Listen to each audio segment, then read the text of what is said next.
जय हिंद मित्रों। आज हम बात करेंगे अफगानिस्तान और पाकिस्तान की जो प्रेजेंट सिचुएशन है और इंडिया जहाँ कहाँ पे स्टैंड कर रहा है इस सिचुएशन में। अफगान लोग पहले से ही इंडिया को अपने दोस्त समझते, वैसे उनमें जो कट्टरवादी हैं, जो रिलीजियस कट्टरवादी, वो तो उन्होंने तो नाश ही कर दिया। बौद्ध धर्म का काफ़ी प्रभाव था अफगानिस्तान में। मूर्तियाँ वगैरह थी, बामियान वगैरह में बहुत बड़ी बड़ी, सबका नष्ट किया उन सबको। और शायद हिंदू सिख्स बहुत पॉपुलेशन थी, वो सब भी डर के या मार दिए गए या वापस आ गए इंडिया में। अभी भी वहाँ पे कट्टरपंथ सोच के ही एकदम से शासन आ गया, जैसे अमेरिका ने विड्रॉ किया। और कट्टरपंथियों पर एक हिंदू तो कभी भरोसा नहीं कर सकता, एक सनातनी, क्योंकि इनके लिए हम हमेशा काफिर थे, काफिर हैं और काफिर रहेंगे अनटिल अनलेस हम कन्वर्ट हो जाते हैं इस्लाम में। वो न हम 800 साल की गुलामी में भी हम ना उनके completely they were able to convert us, नहीं आज की डेट में भी।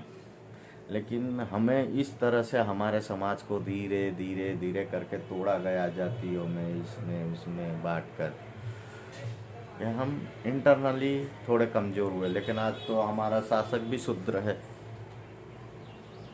जो हमारे प्रधानमंत्री हैं और जो हमारे राष्ट्रपति हैं, दोनों ही, जो हमारे 4 वर्ण हैं उसमें से शूद्र के वर्ण जो सर्विस वर्ग है उसको रिप्रेजेंट करते हैं। तो आज पहले जितने, जब तक मेरा नॉलेज है, पहले से ज़्यादा हिंदू एक हुआ है और वो एक बेटर कंडीशन क्रिएट कर रहा है हिंदुओं के लिए।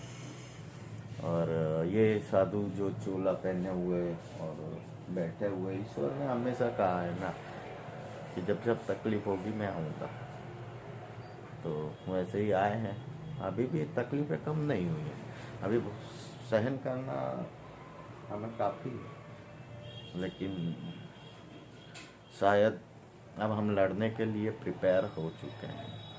पहले हम हाथ जोड़ के जाने दो, वो गांधी वारी, एक गाल पे लाफा पड़े तो दूसरा गाल दो।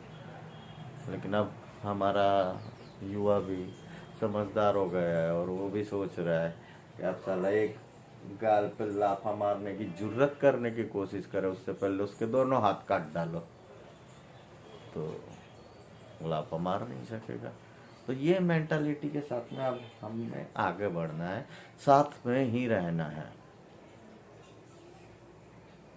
मैं खुद भी एक शूद्र ज्ञाति से रिप्रेजेंट करता हूँ, लेकिन मेरे लिए हिंदुओं की एकता से के सिवा इम्पोर्टेंट कोई भी इम्पोर्टेंट चीज़ नहीं है। अगर हिंदू एक है तो हमें कोई भी हम पर राज अब नहीं कर सकता, ना हमारी बहन बेटियों की इज्जत लूट सकता है, ना हमारे बच्चों की हत्याएं कर सकता है, कुछ भी नहीं कर सकता अगर हम एक हैं तो।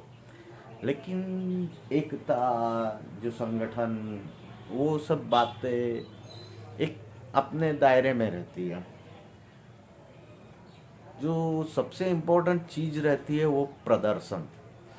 आप शक्तिशाली, आप कितने शक्तिशाली हैं, जब तक आप प्रदर्शित नहीं करते हैं तब तक आपकी शक्ति आपके अंदर तक ही सीमित है।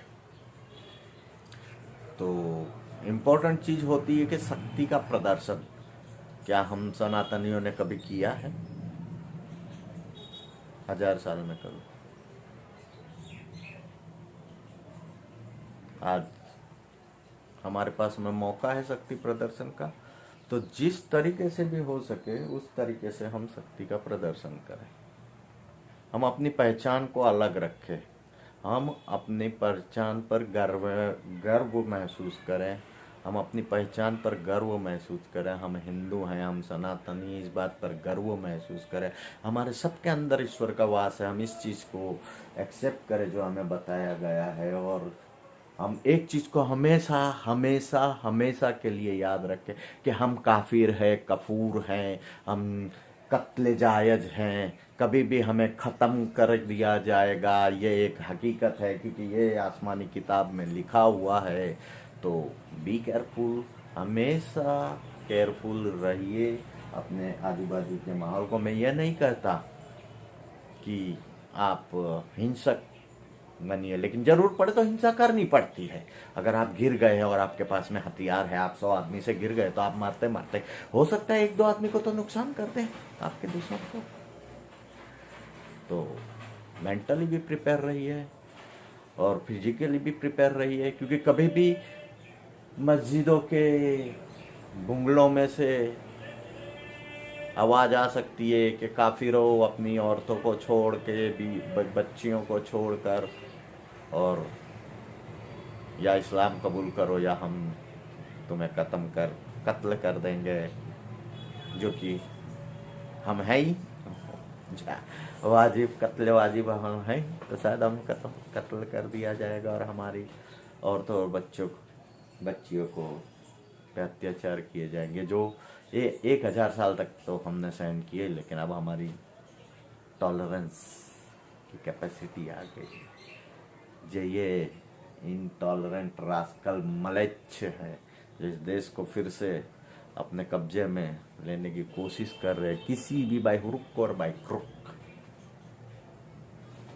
पैसा फंडिंग सब पूरा पाकिस्तान, टर्की, उधर से आता। अफगानिस्तान से तो कुछ आ नहीं सकता क्योंकि वो खुद ही भिखारी मुल्क है, तो वो क्या करेगा। और वैसे भी वो लोग जानते हैं वी आर हेल्पफुल, हमने उनको, इससे पहले वाली सरकार गई जब से तालिबान की, तब से हमने ही हेल्प करके उसको बैठना, लेकिन हमारी भी कुछ कमजोरियां रही इससे पहले की सरकारों की भी, कि हम समझे कि पैसा दे के या बांट के ही सब कुछ हो जाता है, तो ऐसा नहीं होता है। अभी एक भिखारी मुल्क पाकिस्तान अफगानिस्तान के लिए कटोरा लेके भीख मांग रहा है चारों तरफ, लेकिन मिल नहीं रहा। और जब मिल नहीं रहा तो आप जानते हो तालिबान को, वो सिर्फ एक ही भाषा जानते हैं, बंदूक की भाषा। हो सकता है आज नहीं, कल नहीं, 6 महीने में नहीं, साल में नहीं, 2 साल में नहीं, तालिबान डेफिनेटली पाकिस्तान पे अटैक करेंगे। वो डूरन लाइन को मानते नहीं हैं, वो अटैक करेंगे, पाकिस्तान के बहुत सारे पार्ट पर अपना कब्जा कर लेंगे शायद, और शायद फिर वो इंडिया की तरफ भी नज़र दौड़ाए, क्योंकि यहाँ पे भी जिहादियों की कमी नहीं है। मैं किसी भी मेरे मुस्लिम बंधु के खिलाफ नहीं हूँ, लेकिन मैं हमेशा जिहादियों के खिलाफ हूँ, रहूँगा अपने जीवन की आखिरी सांस तक। और ज़्यादातर तो आप लोग उनके लुक से ही पहचान जाते हैं कि जिहादी कौन है और कौन ऑर्डिनरी आदमी है। एक अच्छा आदमी और एक जिहादी का तो मेन मकसद ये लूटो, खचोटो, गुलाम बनाओ और इस्लाम का परचम लहराओ। तो अब हमें नहीं होने देना है, हमें साथ में रहना है, आगे बढ़ना है। और अगर ऐसी सिचुएशंस क्रिएट होती हैं तो उसका डटकर मुकाबला करना है। अगर हम कुछ नहीं दे सकते, अगर हम अपनी जान नहीं दे सकते, तो हमसे जो भी होता है तन मन धन से, जो उस देश की रक्षा करने के लिए, धर्म की रक्षा करने के लिए जो भी जवान, जो भी लोग आगे आए, उनकी हम मदद करके इस देश की मदद कर सकते हैं। भारत माँ भारती की मदद कर सकते हैं, भारत माता की मदद कर सकते हैं, इस देश को अखंड रख सकते हैं, क्योंकि हमारे पास में इसके सिवा और कुछ नहीं है। बिखरे हुए तो हिंदू करोड़ों होंगे शायद सभी कंट्री में, क्योंकि हिंदू एक पीसफुल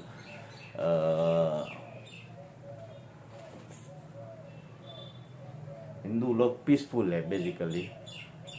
उनको वो जहाँ पे भी गए उन्होंने उस कंट्री के विकास में भी पार्टिसिपेट किया है, नहीं कि वहाँ पे जाकर साम्राज्यवाद या अपना कानून चलाने की कोशिश की है।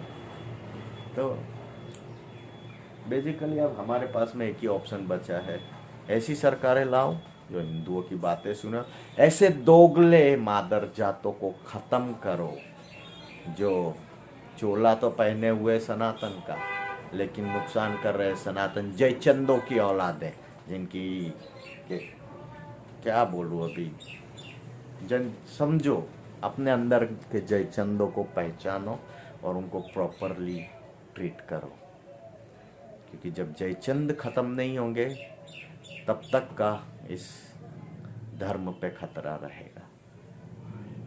तो धर्म के अंदर के जयचंदों को पहचानो, उनसे व्यवहार कम करो, they should feel that I am neglected.